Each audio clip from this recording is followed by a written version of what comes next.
OOP learns a hard lesson about herself.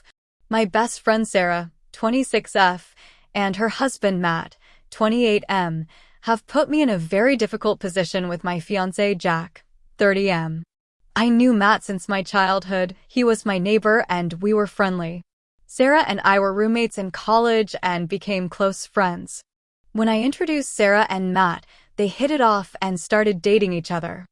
I was happy to see two of my friends get together, but also annoyed that I became the third wheel and was often ignored or set aside because they were so into each other. By the time I graduated, Matt had completely dropped me as a friend. That saddened me, but I was still good friends with Sarah, so it was what it was. Sarah and I would frequently hang out, but I never talked with Matt other than the occasional polite hellos. Sarah would sometimes try to do couples dates with her and Matt and me and my dates. I found that Matt had developed an unpleasant personality and would frequently be rude and condescending towards me. However, he's a very devoted and loving husband to Sarah, so for her sake I ignored him. When my fiancé and I got engaged, we had no plans to do a party.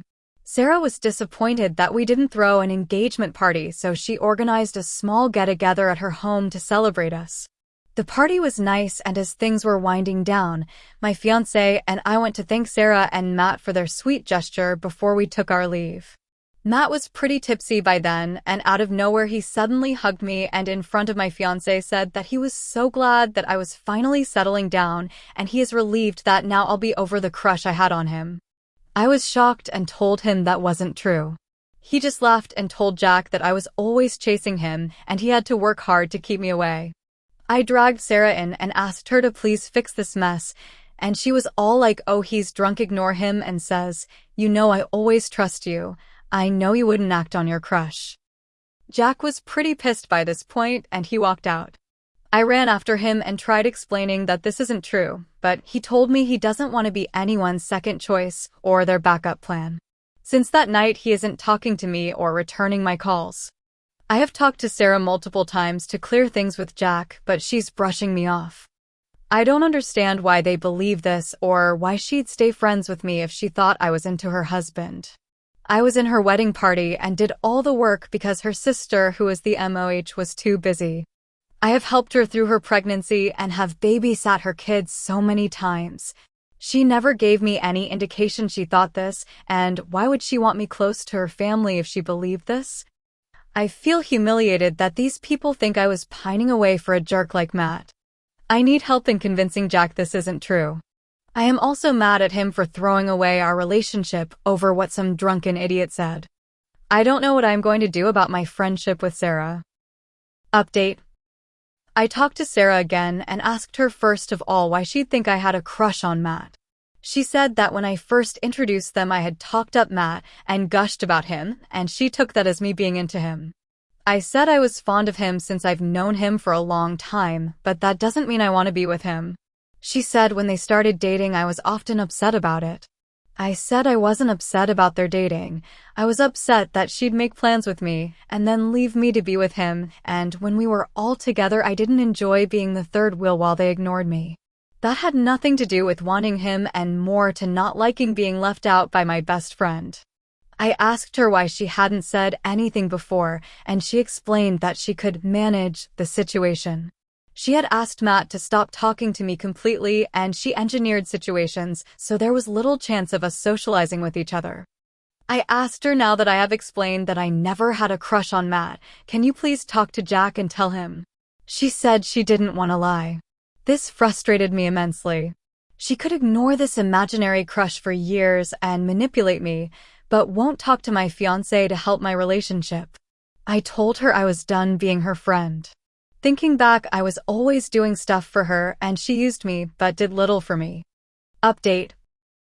I wrote a long letter to Jack explaining the entire history of my relationship with Sarah and Matt with the recent screen caps. I asserted as best as I could that I had never pined after any guy and I loved him and he was my only choice. After days of silence, Jack agreed to talk to me. We met and he said that he sees two ways of interpreting this situation. 1. Matt and Sarah are right, and he doesn't want to be my second choice. 2. They are malicious people who are messing with me, and that shows very poor judgment on my part that I'd have a best friend like this, and he doesn't want that quality in a life partner. Either possibility leads to the same conclusion that he wants to call off the engagement. He reminded me that I had represented Sarah as one of the most important people in my life. I'd jump up and help her all the time. I had once canceled plans with him to take care of her kid when the baby was sick. It had irked him, but he had seen it as me being caring and nice, but now he's seeing all that in a different light. I cried and begged him not to end our engagement, but he wanted a break for a while. I thought over what he said for a few days and came to realize that he was right. I was a clingy friend and a doormat.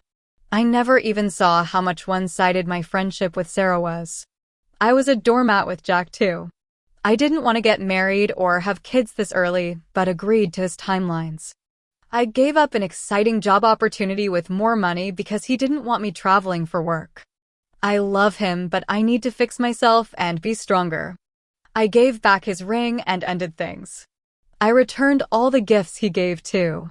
He was offended by that, but I didn't feel good about keeping the very expensive things he had given me. He makes a lot more than me and was very generous with what he gave me, but I can't keep that now. Sarah was quiet for a while but then started calling me. I ignored a lot of her calls, but this morning I answered her call and told her about the breakup. I was looking for sympathy from my old friend.